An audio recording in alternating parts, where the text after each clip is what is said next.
Okay, good morning. Sorry to be a little bit delayed. I want to welcome everyone to the May 16th Victims Compensation Board meeting. It is now 10:03. Would you please call the roll? Chairperson Batcher, Here? Member Hill, Here. Ron Plessé, Here. Thank you. Okay, we have, obviously, everyone's here, so we have a quorum. Would you please join me in the Pledge of Allegiance? Pledge allegiance to the flag of the United States of America and to the republic for which it stands, one nation, under God, indivisible, with liberty and justice for all. Thank you all. Item number 1 on the agenda today is the approval of the minutes. So moved. Okay, and I second it. You obviously cannot vote. Abstain. It's been moved and seconded to approve the minutes of April 18th, 2019 board meeting. All in favor? Aye. Aye. All right. The next item is item number 2. That is the opportunity for the public to comment on items that are not on the agenda today. If you'd like to make a public comment, I invite you to come forward and state your name for the record. And we do have someone who would like to speak.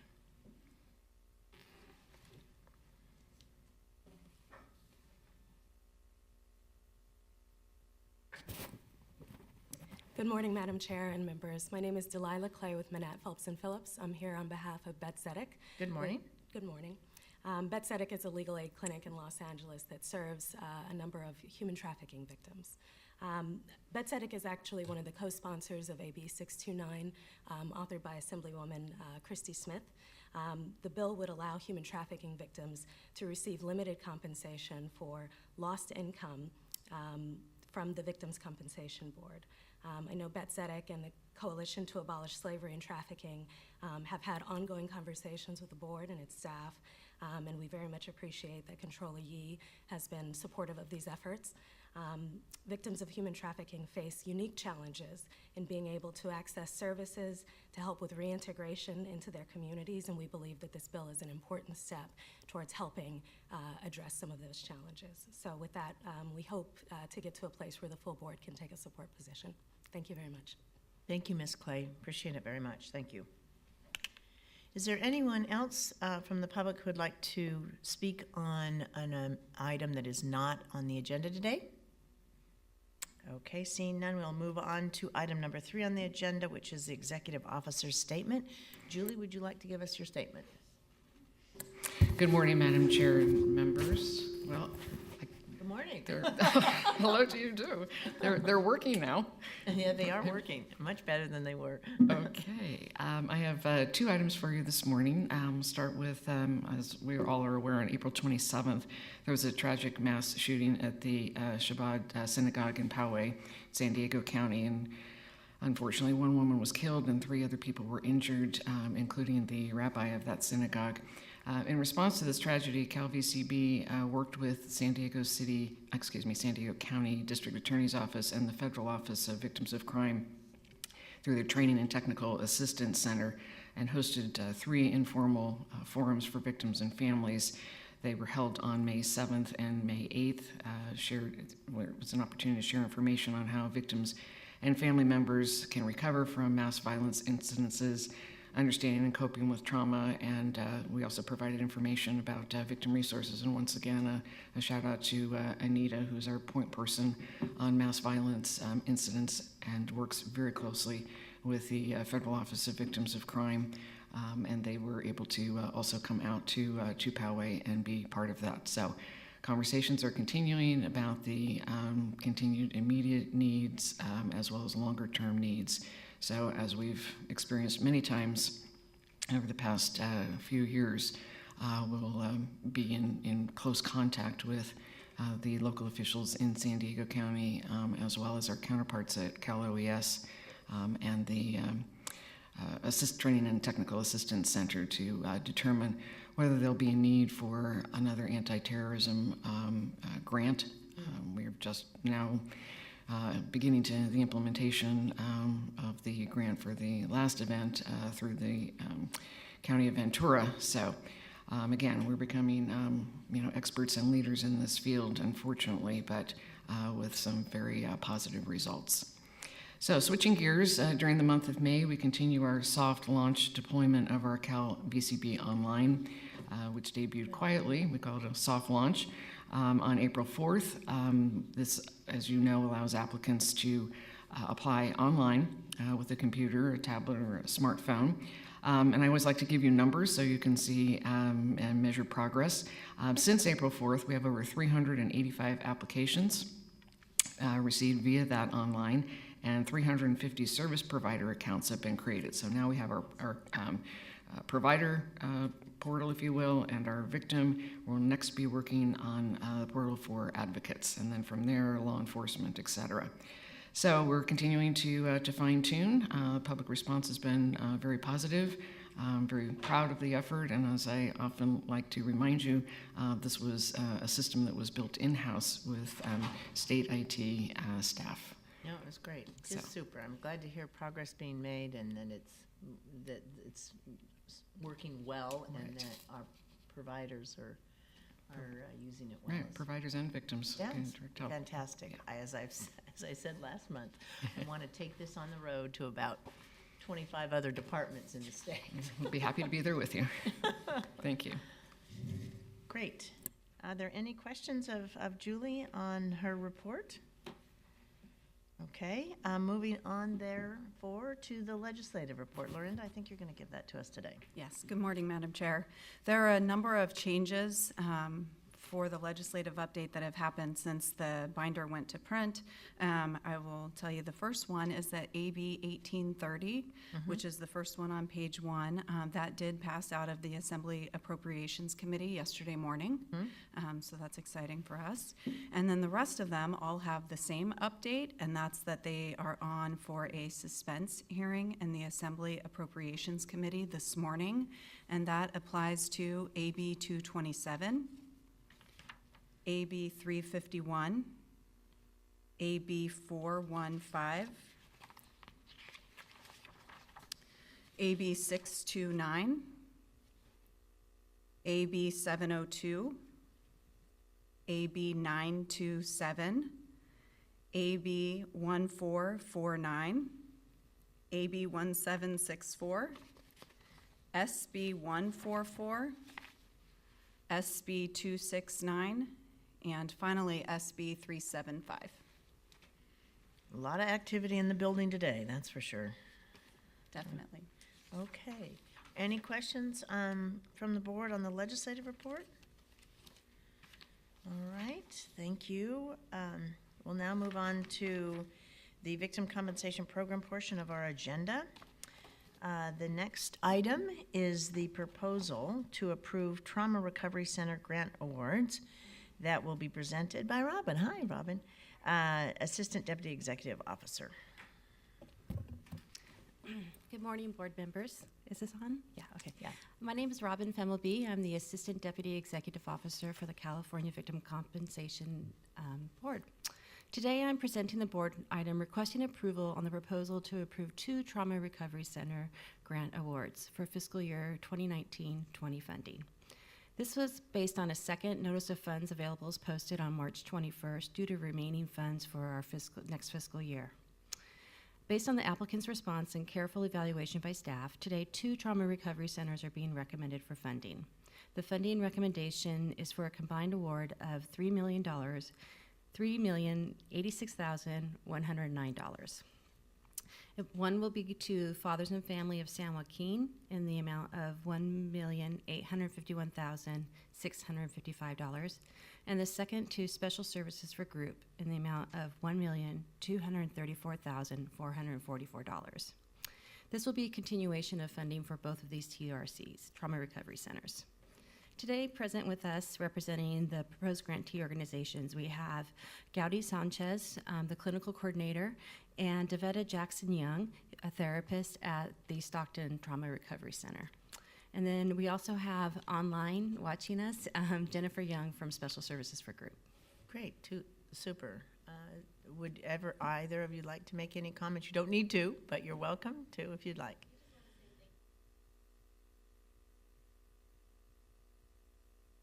Excellent. Well, we're very pleased that we have diversity in terms of geography throughout the state. I'm very happy to see the Central Valley represented with the trauma centers. Very happy to see that. So, any questions of Robin? Okay. I'll move to approve. Okay. Second. It's been moved and second to approve the addition of the 2 trauma centers in the Trauma Recovery Center Grant Awards. All in favor? Aye. Aye. Thank you. Okay, thank you. That's worth the trip, huh? And thank also the representative who's on the phone. I appreciate you participating by phone today. Did you have any comment? You're good? Okay.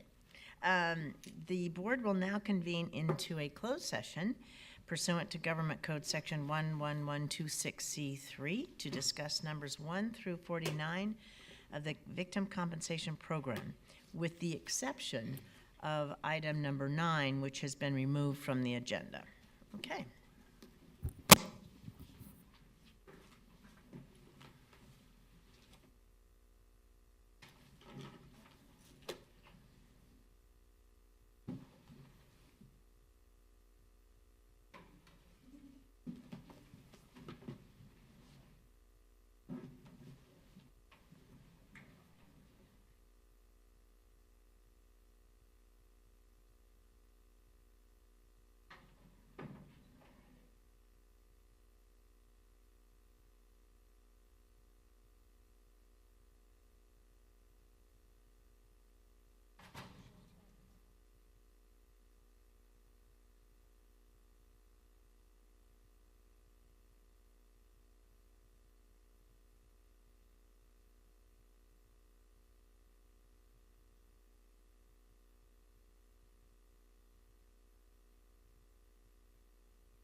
The board will now reconvene into open session pursuant to Government Code Section 11126C3. Do I have a motion for numbers 1 through 49 of the Victims' Compensation Program with the exception of number 9? So moved. Second. It's been moved and seconded to adopt the staff recommendation for numbers 1 through 49 of the Victim Compensation Program with the exception of number 9. All in favor? Aye. Aye. Aye. Okay, thank you. Is there any other business to come before the board today? Okay, seeing none, the next meeting of the Victims' Compensation Board is scheduled to occur on June 20th. Thank you all very much.